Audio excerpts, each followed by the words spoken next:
Hello and welcome to Rock Tumbling Weekly. My name is Shannon and I love to tumble rocks. This weekly episode is essentially a video journal of all of my rock tumbling projects so I can keep track of what I've done, learn for the future, and hopefully share some information with you. And I'm really excited to show you the finished product of pink calcite and angelite in the dry polishing method today. It turned out so well. And I also can show you the progress on the fluorite and the other stones, and I'll be starting something new this weekend. So one, maybe two barrels will be free and we'll start something brand new. So let's get to it. The Larvikite has just finished its third week in course and it's looking really super good. Like, it's really smooth. The rough edges and crevices and scratches are gone. And it's really looking beautiful. So this is moving on to medium grit today. I'm really happy with how well this smoothed out. I had a rough experience with labradorite. I was kind of afraid that I would have the same experience, but I know these are two different stones. This is a granite, that's a feldspar. They react differently, but I'm really, really pleased with how these are looking. So nice. Beautiful. All right, we'll clean this up some more and we'll get this into medium grit.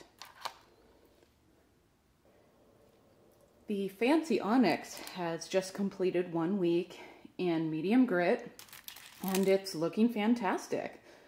I am perfectly happy with how these have turned out. And again, I'm really in love with the different colors on this. Initially, I was a little disappointed that my black Onyx wasn't black, but these are really beautiful. I mean, really beautiful. So happy with this. So now I'm going to give these a good wash cycle or two and move these over to fine grit. The Mookaite has finished 1 week in medium grit and is looking great. But the fact that most of this rough is kind of, well, I guess it's not rough anymore, but the rough was broken apart in kind of slivers. So a lot of these pieces are fairly thin, like this. This shows you the benefit of having a cushion, either the ceramic media or the plastic pellets in there, because we've got pieces like this that are super thin that are in there with a whole bunch of rocks moving around and not breaking in half. And that's because it has adequate cushioning from this ceramic media.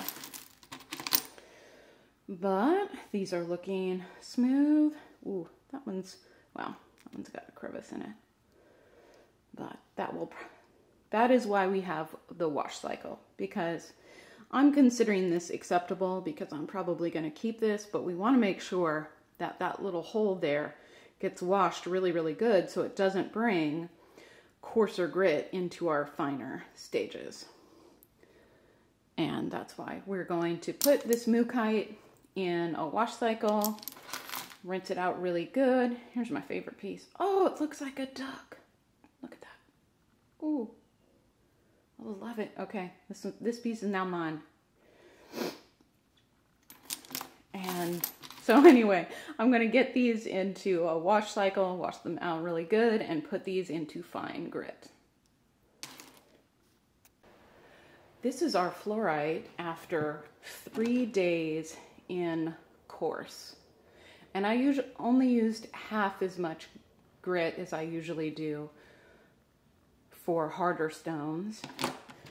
And you can see all of the really harsh edges have been taken care of. Now you might be able to see, like, it's actually very coarse still on the surface, and that's because it just finished coarse. But I'm gonna put these in medium grit and check them every day until the surface of all of these stones is much smoother. Fluorite has finished 3 days in medium grit, and it's looking much smoother than when it finished the course. So it's looking like it's ready for fine grit. Looks really nice. Look at that. Beautiful. So I am going to put these in a wash cycle or two. Make sure that all of the medium grit is off of the stones in the medium, and put it in to fine. Look at that. This is so beautiful.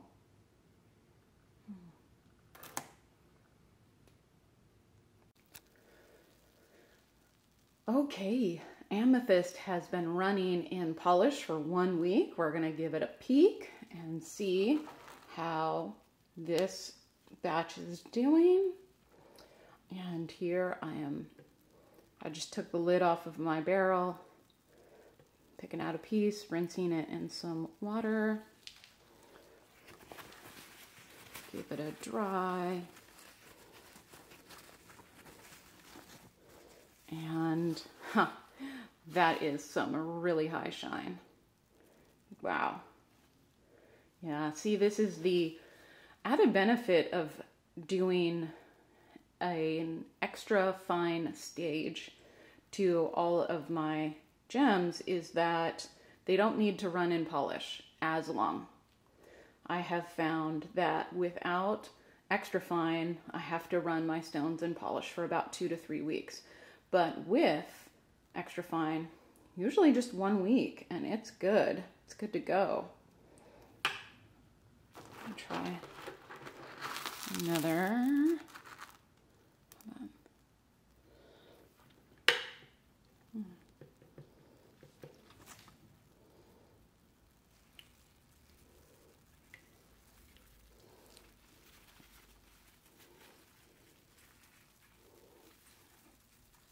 And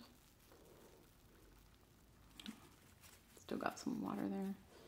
And yep, look at that shine. Look at that shine. Oh, so fine. So I will give these a really good rinse, another wash, and a shine with a cloth, and I will show you some pictures of the finished product. Okay, here are the final results of our pink calcite in the dry polishing method. And it's just been in here in its dry corn cob and aluminum oxide mixture for 1 week. I'm gonna take a wet paper towel and just show you like how much shine there is to this. It's so nice.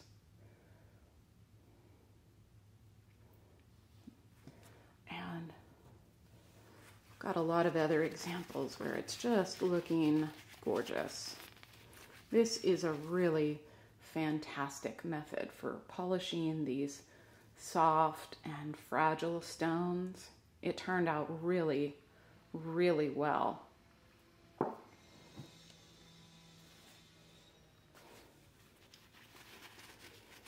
Right. So what I'll do now is I will take these all out of their corn cob bath and wash them, and then I'll show you some pictures of the final product.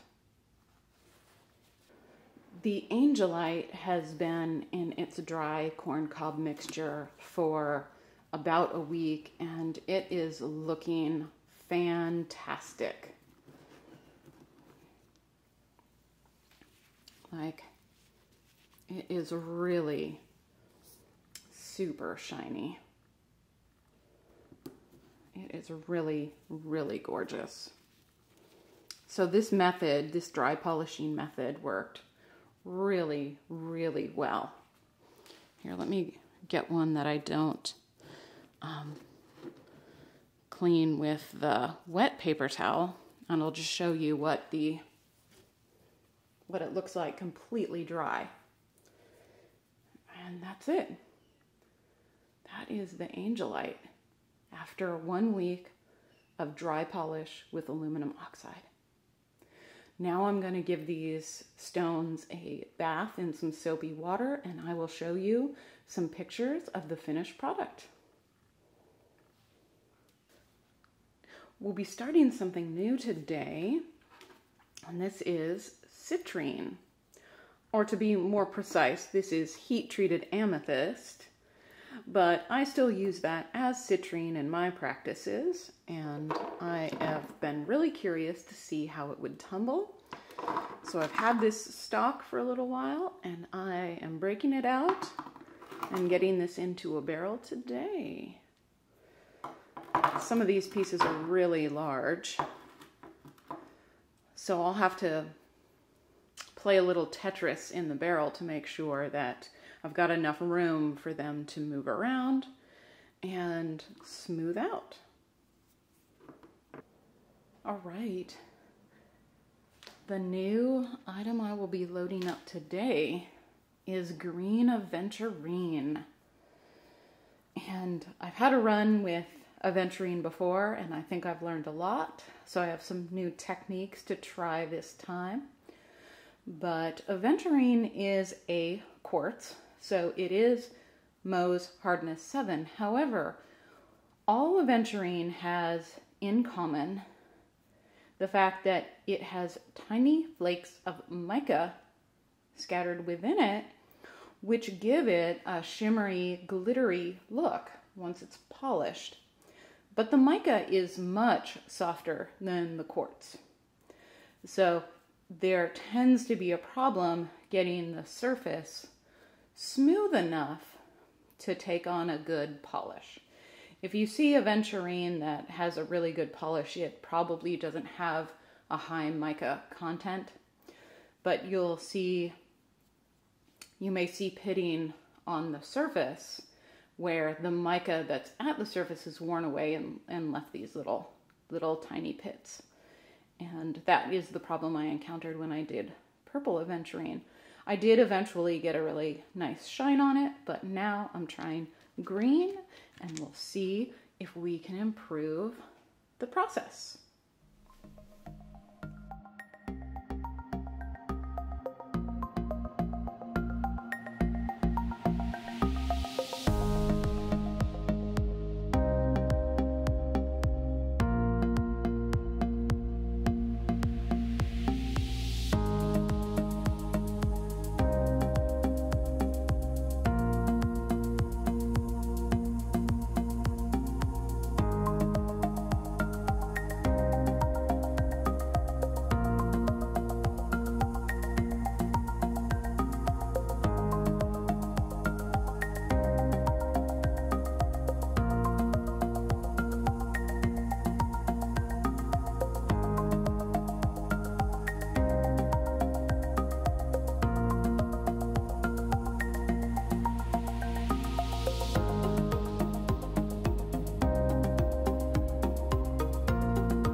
Thanks again for joining me this week and checking out the progress of all of my current projects. It's a couple hours later and I'm a couple hours sweatier and more tired, and I'm looking forward to lunch. But so excited about the progress. Amethyst looked great. The pink calcite and Angelite look great. The fluorite is progressing really well. And I got to start Citrine and green Aventurine this week. Larvikite looks great and it's moving on to medium. I'm just so happy. I feel so accomplished this week. But I am putting out the tutorial for dry polishing on Monday. So if you're interested in learning exactly how I did the dry polishing, then hit the subscribe button and you'll get notified in your subscription list when that tutorial pops up. Thanks again for joining me and have a great week.